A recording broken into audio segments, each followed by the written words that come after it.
ప్రారంభించుకుందాం. తల వచ్చినట్లయితే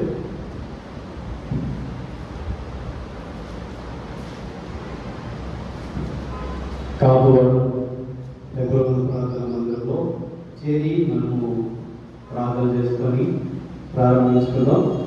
ఇంకా మార్గదర్శిలో ఉన్నవారు, విద్యుత్ దగ్గర ఉన్నవారు త్వరపడి దేవుని యొక్క ఆలయంలోకి రమ్మని మిమ్మల్ని ఆహ్వానిస్తున్నాం. ప్రార్థనతో ప్రారంభించుకుందాం.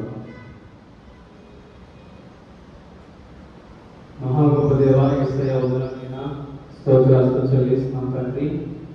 ఈ యొక్క కాపువరం ప్రాంతంలో జరుగుతున్న పరిచయం బట్టి నీకు వందనాలు చెల్లించుకుంటున్నాం తండ్రి. నీ దాసులు తండ్రి దేవా, నేను హోషియా గారిని, తండ్రి నేను సునైన గారిని, తండ్రి నేను ఏనాగ్ని, అయ్యా తండ్రి దేవా, అయ్యా తండ్రి బిడ్డలేని వారిని, అయ్యా తండ్రి నేను ఇక్కడ వాడుకున్నాను బట్టి వందనాలు చెల్లించుకున్నాం తండ్రి. ఐజాక్ని బట్టి నీకు వందనాలు స్తోత్రాలు చెల్లిస్తున్నాం అయినా. ఇక్కడ ఈ ప్రాంతంలో నేను గూర్చి ఆరాధించడానికి, నేను గూర్చి స్తుతించడానికి అయ్యా చేరువచ్చిన ప్రియ బిడ్డలు బట్టి నీకు వందనాలు చెల్లించుకున్నాం. ఇంకా రావాల్సిన ప్రియ కుమారులైన వారిని, కుమార్తెలైన వారిని తీసుకుని రండి. అయ్యా తల్లి ఇక్కడ నేను ఆరాధించే బిడ్డలైన వారిని తీసుకుని మా మనసులో ప్రార్థిస్తున్నాం. మౌని గారి వారి యొక్క మన కుటుంబంలో తండ్రి దేవా, నీ యొక్క బిడ్డలైన వారిని అయ్యా తండ్రి నీ యొక్క ప్రభుని చెంతకు పిలుచుకున్న అయ్యా తండ్రి కుటుంబాన్ని బట్టి నీకు నేను ఒకరిని ప్రార్థిస్తున్నాం తండ్రి. ఆ దుఃఖంలో ఉన్న కుటుంబానికి నెమ్మది అయ్యా తండ్రి వారికి ఆ యొక్క తండ్రి దేవ కార్యక్రమంలో తండ్రి నీ హస్తం నడిపించి మనసులో ప్రార్థిస్తున్నాం. ఇక్కడ పరిచర్య తండ్రి దేవ ఇక్కడ జరగడానికి అయ్యా ఎంతో మంది ప్రయాసపడుతూ వచ్చారు. ఈ ఎండ వేడిలో తండ్రి బిడ్డైన వారిని కాచి కాపాడుతూ వచ్చావు అయ్యా. అన్ని బట్టి నీకు వందనాలు చెల్లించుకుంటున్నాం తండ్రి. ఈ ప్రాంతంలో తండ్రి జరుగుతున్న పరిచర్య ద్వారా అయ్యా తండ్రి కేవలం నీవే మహిమకంత పొందుకోమని ప్రార్థిస్తున్నాం. నేను ఆరాధన ప్రారంభం మొదలుకొని చివరి వరకు నీ ఆధిపత్యం వహించి మనసులో ప్రార్థిస్తున్నాం. ఇక పాటలు మేము స్థుతిస్తుండగా తండ్రి, నేను ఆరాధిస్తుండగా తండ్రి కేవలం నీవే మహిమకంత పొందుకు మనసులో ప్రార్థిస్తున్నాం. ఇక నేను ఆరాధన వర్తమానంలో మాతో తోడుగుని నడిపించండి అయ్యా తండ్రి. ప్రియ బిడ్డలు ఎవరైతే అయ్యా తండ్రి వారి యొక్క జీవితాల్లో చేసిన మేలు అయ్యా తలపోసుకుని ఆరాధించుకోవడానికి సిద్ధపడి వచ్చారు, వారందరూ కూడా దర్శించి మనసులో ప్రార్థిస్తున్నాం. అయ్యా ఆరాధనలో మాతో ఉండండి తండ్రి దేవా. అయ్యా తండ్రి నీ ఆత్మతో సంధించి ప్రతి ఒక్కరు వారి యొక్క నోర్లు విప్పి నేను ఆరాధించే వారిగా తండ్రి చేయమనిలో ప్రార్థిస్తున్నాం. అనంతరం తండ్రి బలవర్తమానంలోను అయ్యా తండ్రి నైనా నీ బలలో చేరి నేను స్తుతించి నేను కనపరచడంలో మాతో నువ్వు ఉండమనిలో ప్రార్థిస్తున్నాం తండ్రి. కేవలం తండ్రి దేవ మనుషుల యొక్క ఆలోచనలతో కానీ అయ్యా తలంపులతో కాక అయ్యా తండ్రి ఈ పరిశుద్ధాత్మ తండ్రి దేవ నీ నడిపింపుతో మమ్మల్ని ఆత్మతో సంధించమని వేడుకుంటూ ఇక్కడ జరగవలసిన పరిచయం అంతమే హస్తముంచండి. చివరి అయ్యా కానుకలోను అయ్యా మా సమీపంలో తోడు నడిపించండి. చివరి తండ్రి ప్రార్థనాశ్రలతో మమ్మల్ని దర్శించమని ప్రార్థిస్తూ అయినా మరి రహబోతులు జరుగుతున్న పరిచర్య అయ్యా నీ దాసులు దర్శించండి. అక్కడి నుంచి అయ్యా తండ్రి ఆయన తోడుకొని తండ్రి దేవ సకలానికి ఈ ప్రాంతానికి తీసుకున్న మనసులో ప్రార్థిస్తున్నాం. జరుగుతున్న పరిచర్య అంతటి హస్తముంచి నడిపించమని నీవే మహిమకంత పొందుకొని వేడుకుంటూ ప్రార్థిస్తూ ఈ యొక్క ఆరాధన మీద నీ ఆధిపత్యం వహించమని నేను మేము ఆహ్వానిస్తూ స్తుతిస్తూ యేసు పరిశుద్ధ నామములో వేడుకుంటున్నాం తండ్రి. ఆమేన్.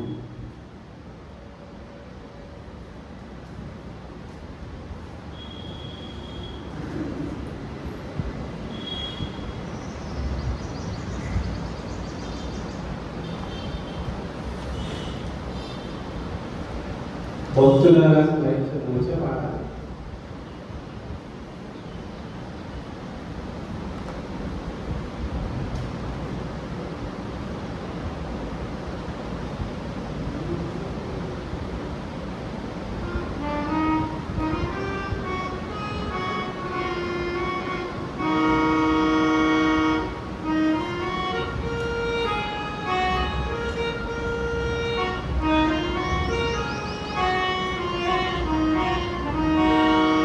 భక్తులారా స్మరించెదము. 217 పాటల పుస్తకంలో నుంచి 217 పాటల పేజీ 130. భక్తులారా స్మరించెదము. భక్తులారా స్మరించెదము.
ఒకటో పాట సాగిలపాడి లోకెళ్ళము సత్యములో వచ్చా పాట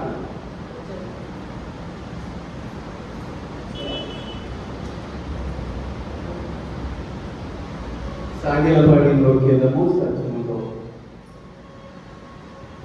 ఈ యొక్క పాట 91వ పాట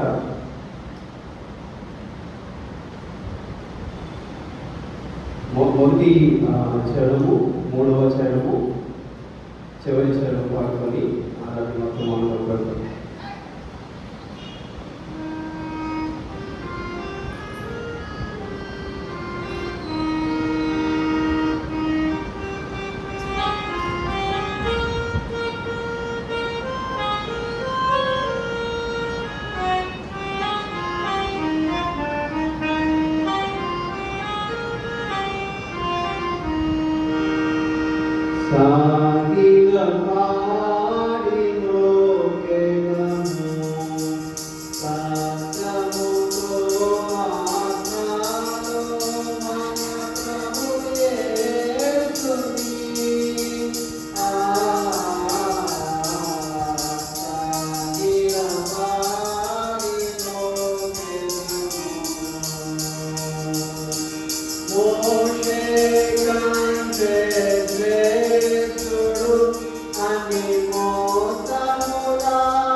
పాటలో ఉన్న ప్రత్యేకమైన మాట ఆలయం కన్నా ఏంటది, ఆలయం కన్నా శ్రేష్ఠుడు నిజ ఆలయముగా చెప్పండి. ఆలయం కన్నా శ్రేష్ఠుడు నిజ ఆలయముగా తానే ఉండు, ఆలయము మీరే అనను ఎల్లకాలము లోకితం. ఆలయం మీరే అంటే, ఆలయం మీరే అంటే మీరే అంటే ఎవరు? మనందరూ కూడా ఆయన యొక్క ఆలయమై ఉన్నాం. యొక్క తెలుగులో దేవుని యొక్క మాటలు కొన్ని జ్ఞాపకం చేసుకొని ఆరాధన చేసుకుందాం.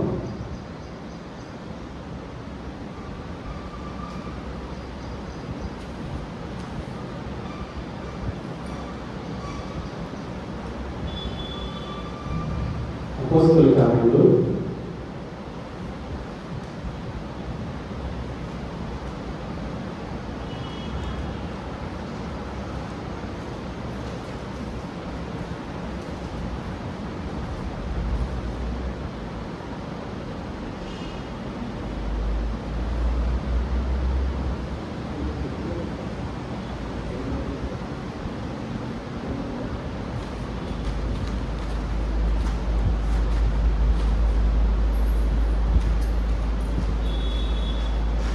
20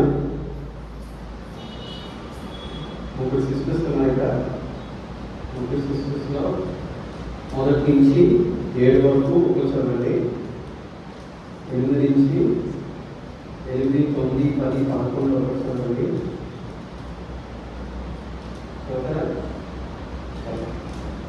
గట్టిగా నాకు ఏర్పడాలి, బయటకు కూడా ఏర్పడాలి.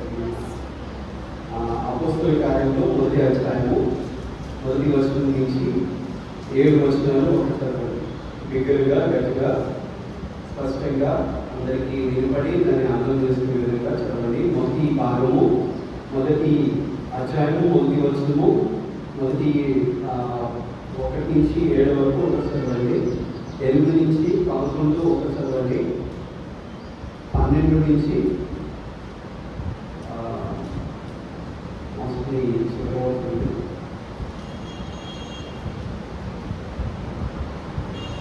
చివరకు మరొక చదవండి. ఎవరెవరు ఏం చదువుతారో మీరే చూసి వస్తారు. గట్టిగా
12 నుంచి 14 చదువు అది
చేసుకుందాం. చదువుబడిన లేఖనం దేవుని మనసులో ఈ మాటలు దీవించుగా ప్రార్థన చేసుకుందాం. మహాగొప్ప దేవాయస్య ఉదాహరణ స్తోత్రాలు చెల్లిస్తున్నాం తండ్రి. లేఖనంలో మాట్లాడిన ప్రతి మాట, చదవబడిన ప్రతి మాట బట్టి పొందాను. చదివిన ప్రియ కుమార్తెలను బట్టి నీకు చెల్లించుకున్నాను. ఇందులో శ్రేష్టమైన విషయాలు మేము ఇక్కడ మాట్లాడుకోవాల్సిన వారు ఉన్నాం. ఈ అపొస్తలుల కార్యంలో నేను మాకు ఈ యొక్క గ్రంథంలో నుంచి నేను తండ్రి మేము అర్థం చేసుకునే విధంగా మాకు పరిశుద్ధాత్మ దేవా మీరే మాతో మాట్లాడమని, ఇక్కడ కూడిన మమ్మల్ని అందరూ కూడా దీవించమని, ఈ వాక్యం చేత మమ్మల్ని తృప్తిపరచమని, అయ్యా తండ్రి నేను కానీ హృదయంతో అయ్యా ఏమీ లేని వారంలో వచ్చిన మమ్మలను ఈ వాక్యం చేత మమ్మల్ని నిలుచుకొని పెడుతూ ప్రార్థిస్తూ ఈ ఆరాధన వర్తమానంలో మాతో ఉండమని, ఇక్కడ కూర్చిన బిడ్డల వందనాలు, ఇంకా రావాల్సిన కుమారులు ప్రార్థిస్తున్నాండి. ఈ వర్తమానం కొరకు మమ్మల్ని సిద్ధపరిచి ఈ ప్రేమికుల ముందు నన్ను నిలబెట్టుకొని మాట్లాడుతున్న ప్రతి మాటలు మా అందరి హృదయాల్లో వెలుగునిచ్చేటట్లుగా చేయమని వేడుకుంటూ ప్రార్థిస్తూ యేసు పరిశుద్ధ నామములో వేడుకుంటున్నాం తండ్రి.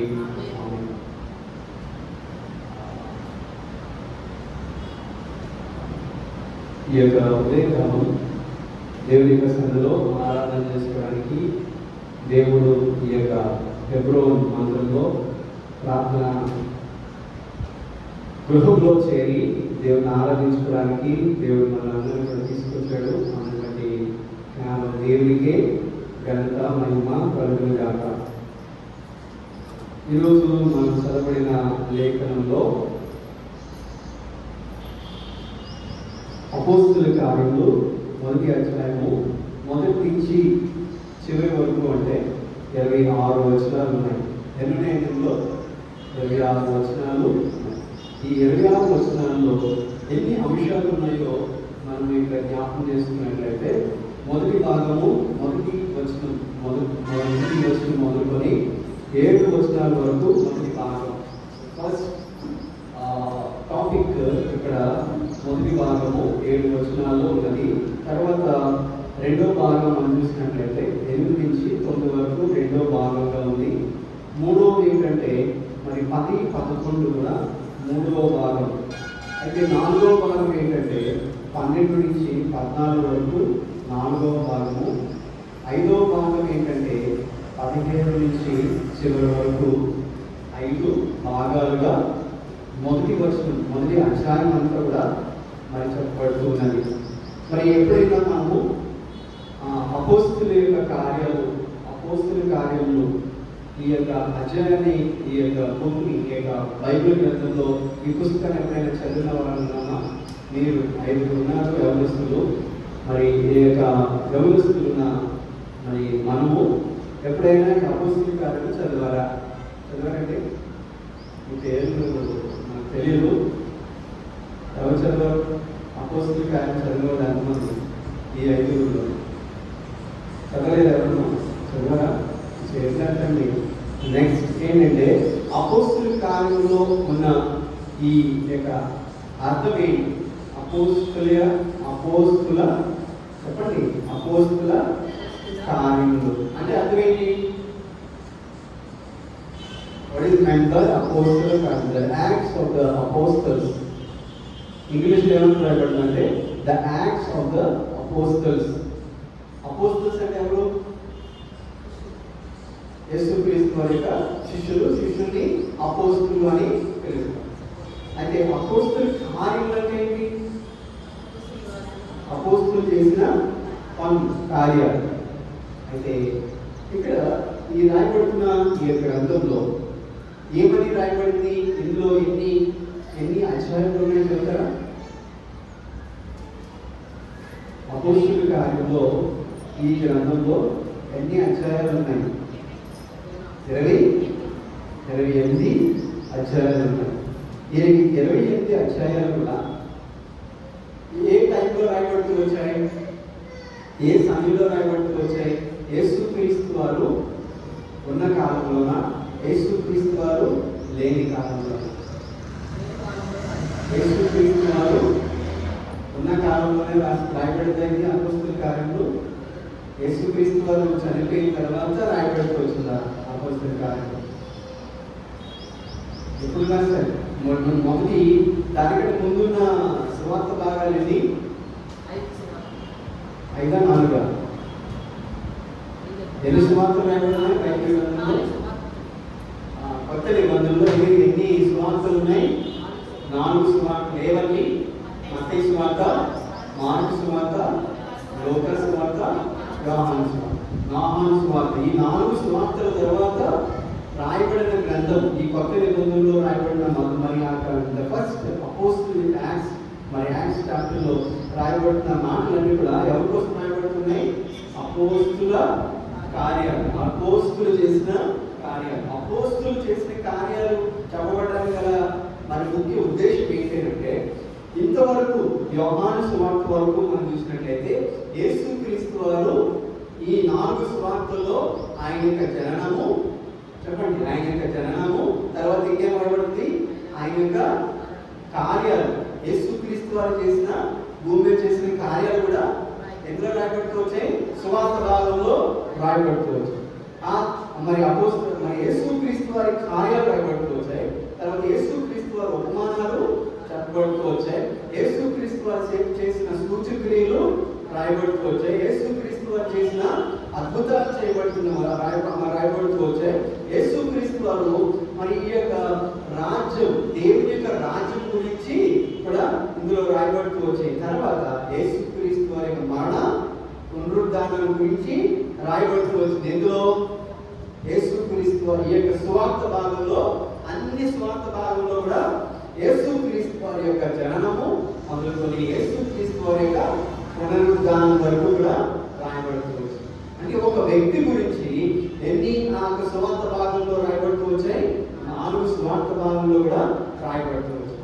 అయితే మనము కూడా ఎవరు అంటే 5వ అంటే ఎన్ని సువార్తలు అంటే 5 సువార్తలు. 5వ సువార్త ఎవరు?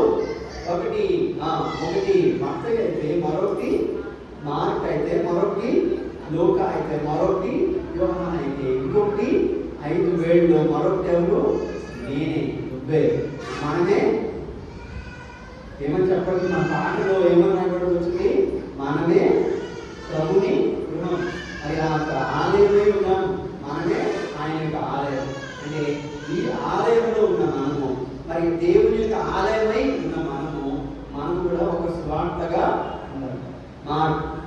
మరి లూకా, యోహాను అని ఈ పేరుతో నీవు స్వార్థగా ఉండాలి. అయితే ఈ స్వార్థ కలిగిన వ్యక్తులు, రాసిన వ్యక్తుల తర్వాత వచ్చిన భాగం ఏదైతే ఉందో అది అపోస్తుల కార్యం. అపోస్తుల కార్యంలో మరి ఇందులో ఎన్నో విషయాలు, మరి ఒక భాగం తర్వాత మరొక భాగం, తర్వాత మరొక భాగము ఇందులో రాయబడుతూ వచ్చింది. ఒకే అధ్యాయంలో ఎన్ని భాగాలు ఉన్నాయో చెప్తూ వచ్చాను, 5 భాగాలుగా అని 5 టాపిక్స్ ఇందులో రాయబడుతూ వచ్చాయి.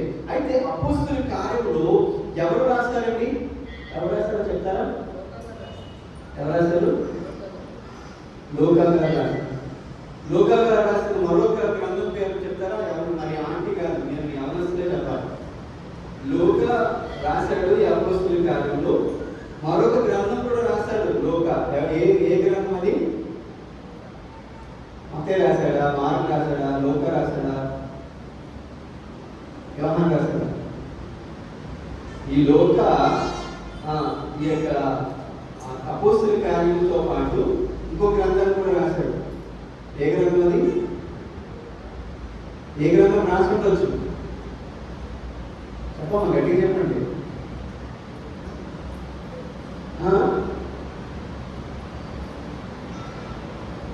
అయితే ఈ యొక్క ఒకసారి లూకా సువార్త చూడండి ఒకసారి.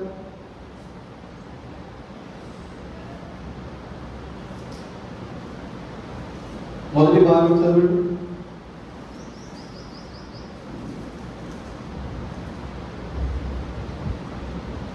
చదవండి గట్టిగా. ఘనత వహించిన థియోఫిలా ఆరంభం నుండి కనులారా చూచి వాక్య సేవకులైన వారు మనకు అప్పగించిన ప్రకారము మన మధ్యలో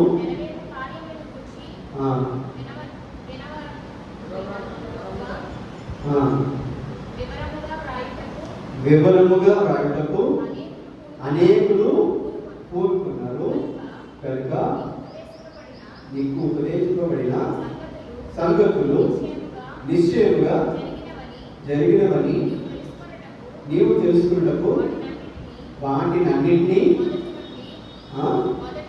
మొదటి నుండి తెరచి పరిష్కారంగా తెలుసుకుని ఉన్న నేనును నీ పేరట వాటిని గురించి వరుసగా రచించుట యుక్తమని యోచించింది.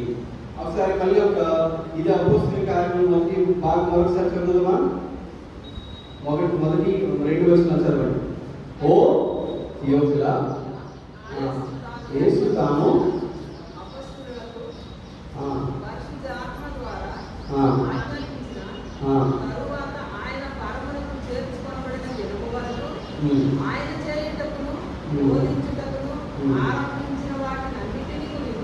ఆరంభించిన వాటిని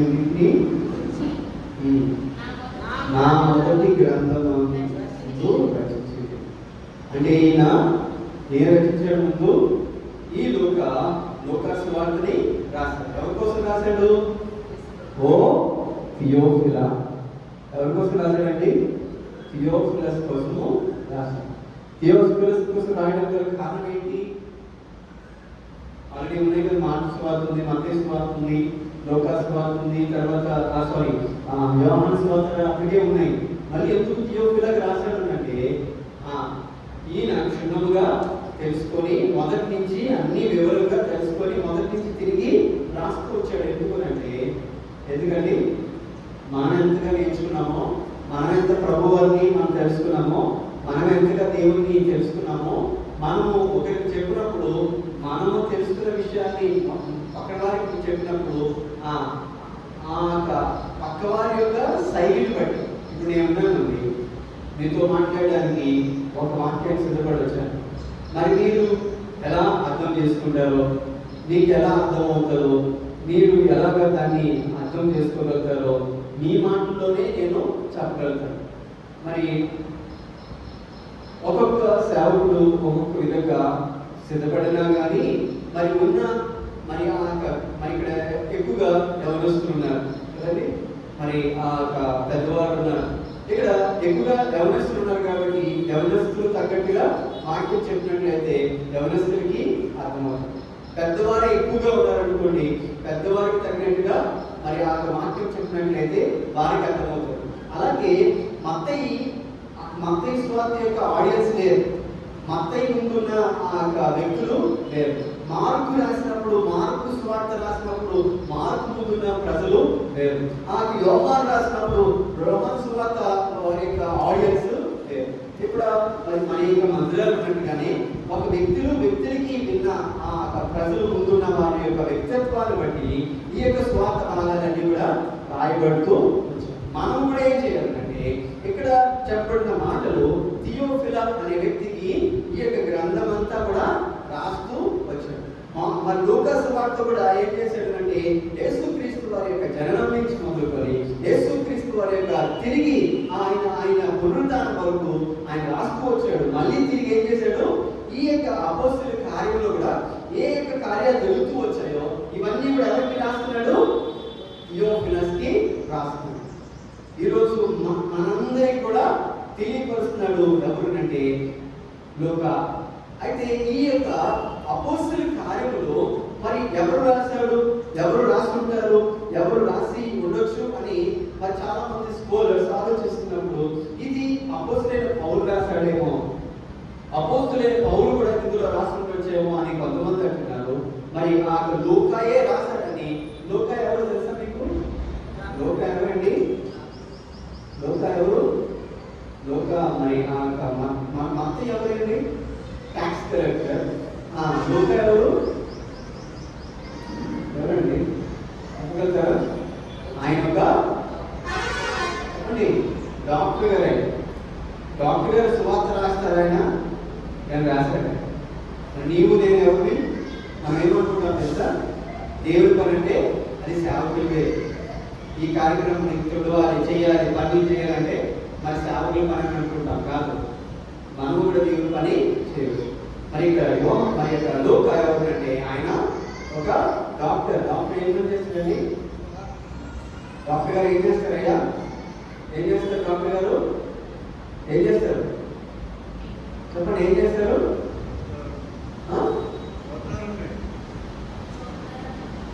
చూస్తారు. బాగున్నప్పుడు, రోగంలో ఉన్నప్పుడు, మన ఏదైనా జ్వరం వచ్చినప్పుడు మన ఒంటిని పరీక్షించి మనకు కావాల్సిన మందులను రాస్తారు కదండి. అయితే డాక్టర్ గారు ఇక్కడ ఏం చేశారంటే దేవుని వాక్యాన్ని రాశారు. డాక్టర్ గారు ఏం చేశారు? దేవుని వాక్యాన్ని రాశారు. మరి మనం అనుకోవచ్చు ఏంటంటే అనుకున్న వ్యక్తిగత పనులు బట్టి మనం ఏం చేస్తామంటే చాలా బిజీ అయిపోతాం. ఇక్కడ ఎవరిస్తులు మీరు చదువుకున్న చదువులు ఏంటి? ఇంటర్మీడియట్ చదువుతూ ఉన్నారా?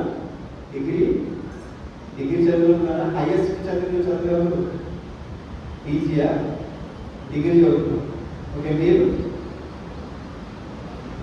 10th, నువ్వు first inter. Okay, very good. అయితే ఇక్కడ మనకి ఏ చదువుకున్నా, ఏ ఉద్యోగం చేస్తున్నా, ఏ యొక్క పనిలో ఉన్నా కానీ దేవుని పని అంటూ మనము చేయాలి. ఎందుకు ఈ యొక్క వాక్యము ఎందుకు మనం ఈ రోజు వింటున్నాము అంటే, డాక్టర్ గారు ఏం చేశారు? దేవుని యొక్క స్వార్థను రాశారు. మనం ఏం చేయాలి? నేను ఏదో చదువుకుంటున్నాను, నేను ఒక ఇంజనీర్ని లేదా నేను డాక్టర్ని, నేను ఏదో మంచి ఇంజనీర్ మరి నేను ఒక వృత్తి కలిగిన వ్యక్తిని, లేదంటే నేను బాగా చదువుకుంటున్నానంటే చదువే కాదు. మనకి ఏం పని ఉండాలి? దేవుని పని కూడా మనము ఉండాలి. దేవుని పనిలో కూడా మనం చేసే ప్రతి పనిలో కూడా దేవుని పని మనం కలిగి ఉన్నట్లయితే దేవుడు మనల్ని ఆశీర్వదిస్తాడు. అయితే ఈ యొక్క వాక్యంలోకి మనం వెళ్దాం. ఈ యొక్క అపోస్తుల కార్యములు అనే మాటలోనే అర్థం ఉంది. అందులో ఏంటంటే అపోస్తులు చేసిన కార్యాలు. వారు ఏ కార్యాలు చేశారు, వారు ఏ పనులు చేశారో ఇక్కడ రాయబడుతూ ఉన్నది. ఈ మొదటి అధ్యాయంలో 5 విషయాలు ఇందులో రాయబడుతూ వచ్చింది. 5 విషయాల్లో మొదటి భాగం ఏంటంటే ఈ థియోఫిలాకి రాస్తున్నాడు. ఇందులో మరి ఎలా రాస్తున్నాడంటే, ఈయన రాస్తున్న వ్యక్తి యొక్క పరిస్థితులు ఎలా ఉన్నాయో ఇక్కడ తెలిసిపడుతున్నాయి. ఏంటంటే ఈయన మరి మొదటి భాగం మనం చదువుకున్నట్లయితే, ఓ థియోఫిలా, యేసు తాను ఏర్పరచుకున్న అపోస్తులకు పరిశుద్ధాత్మ ద్వారా ఆజ్ఞాపించిన.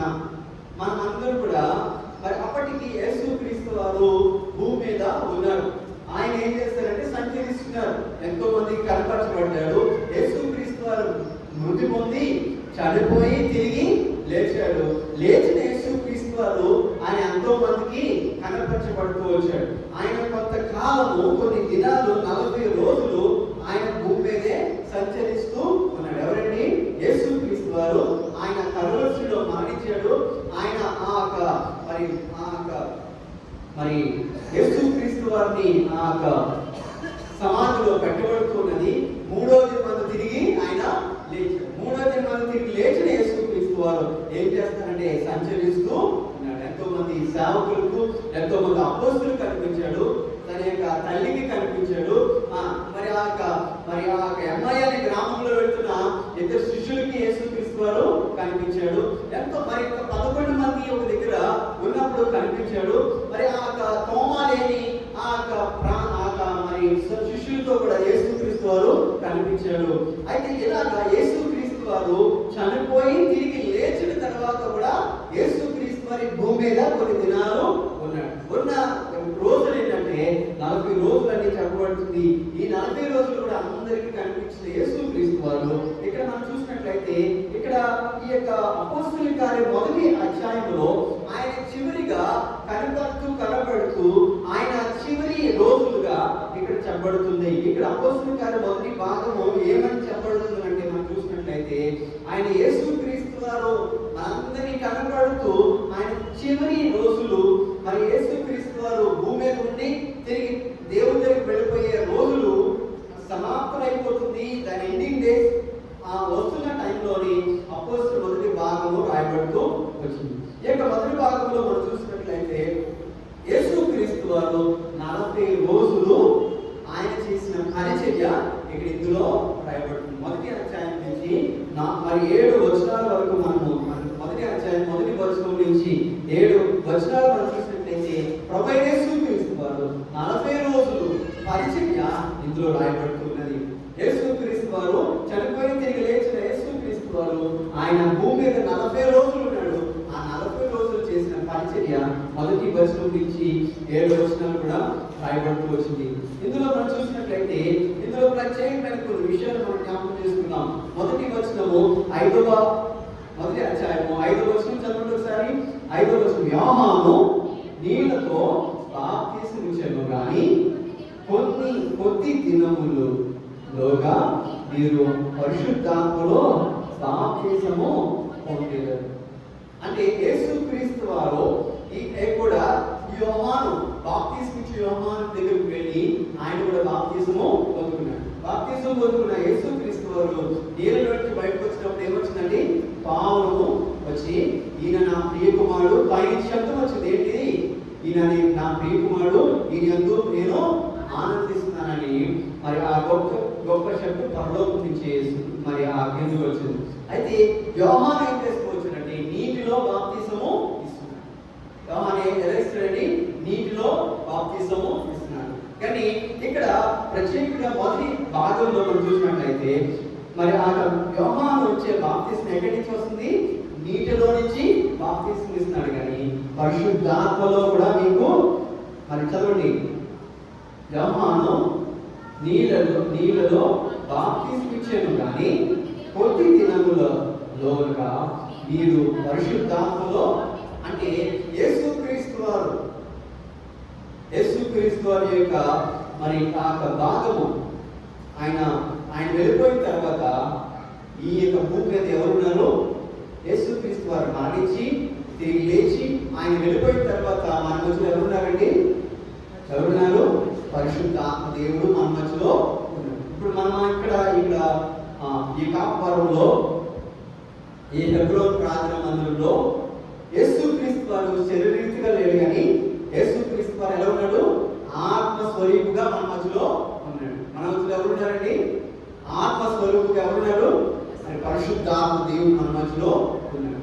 పరిశుద్ధాత్మ దేవుడు మన మధ్యలో ఉన్నాడు అంటే మనం కూడా మన జీవితంలో కలిగేది ఏంటంటే, నీటిలో బాప్తిసం వేరు, పరిశుద్ధాత్మలో కూడా మనము బాప్తిసం కలిగి ఉంటామని మొదటి భాగం చెప్పబడుతుంది. రెండవ భాగంలో ఒక ప్రత్యేకమైన మరి ఆ భాగాన్ని మనం చదువుకొని ఇంకా ముందుకు వెళ్దాం త్వరగా.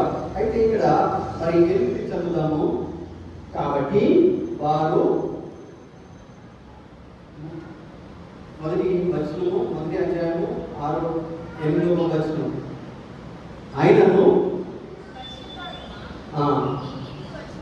పరిశుద్ధాత్మ మీ మీదకి వచ్చినప్పుడు మీరు శక్తి నొందెదరు కనుక మనకి పరిశుద్ధాత్మ దేవుడు ఎవరు? పరిశుద్ధాత్మ దేవుడు ఎవరు అంటే, పరిశుద్ధాత్మ దేవుడు మన మధ్యలోకి వచ్చినప్పుడు, పరిశుద్ధాత్మ దేవుడు మన హృదయంలోకి వచ్చినప్పుడు ఆయన ఏం కలుగుతాడన్నమాట? శక్తి పొందుకుంటాం. శక్తి అంటే ఎలా వస్తుందండి? అన్నం తింటే వస్తుంది. ఏం చేశారు? అన్నం మాట్లాడలేదు. ఎవరు 5 ఉన్నారు కానీ పెద్ద శబ్దం వచ్చేయాలి. శబ్దం రావట్లేదు అంటే సరిగ్గా తిని రాలేదు కదండి. తినొచ్చారా? ఏం తిన్నారు? ఉప్మా తిన్నారా? సరే, అయితే మనము ఆహారం తింటే ఏం కలుగుతుంది? శరీరానికి బలం వస్తుంది. కానీ పరిశుద్ధాత్మ కూడా మనలోకి వస్తే ఏమొస్తుందంట? శక్తి పొందుతామండి. ఏ శక్తిది? ఈ శక్తితో మనం ఏం చేస్తామంటే దేవుని కార్యాలు మనము చేస్తాం. ఈ యొక్క ఆరాధన వర్తమానంలో మనం వింటున్న ఒక మొదటి ఈ యొక్క అధ్యాయంలో మొదటి విషయం ఏంటంటే, పరిశుద్ధాత్మలో బాప్తిసం పొందుకుంటాం. రెండవది ఏంటంటే, పరిశుద్ధాత్మ దేవుడు మనలోకి వచ్చినప్పుడు మనం ఏం కలుగుకుంటాము? శక్తి పొందుకుంటాం. తర్వాత భాగాన్ని మనం వెళ్తాము. 10 నుంచి 11లో మనం చూసినట్లయితే ఇక్కడ మరి ఆ promise of Christ return to the ఇక్కడ 3వ భాగంలో మనం చూసినట్లయితే యేసు క్రీస్తు వారు ఈ లోకానికి ఎలా వచ్చాడండి? యేసు క్రీస్తు వారు ఈ లోకానికి ఎలా వచ్చాడైనా? ఎలా వచ్చాడు చెప్పండి? యేసు క్రీస్తు వారు ఎలా పుట్టాడు ఈ లోకానికి? ఎలా వచ్చాడైనా? తల్లి గర్భంలో, కన్యక గర్భంలో యేసు క్రీస్తు చిన్న బాలుడిగా పుట్టాడు. ఈ బాలుడిగా పుట్టిన యేసు క్రీస్తు వారు పెద్దవాడయ్యాడు.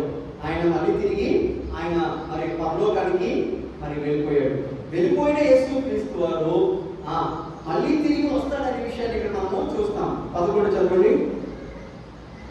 గలిలయ మనుషులారా, మీరెందుకు నిలిచి ఆకాశం వైపు చూస్తున్నారు?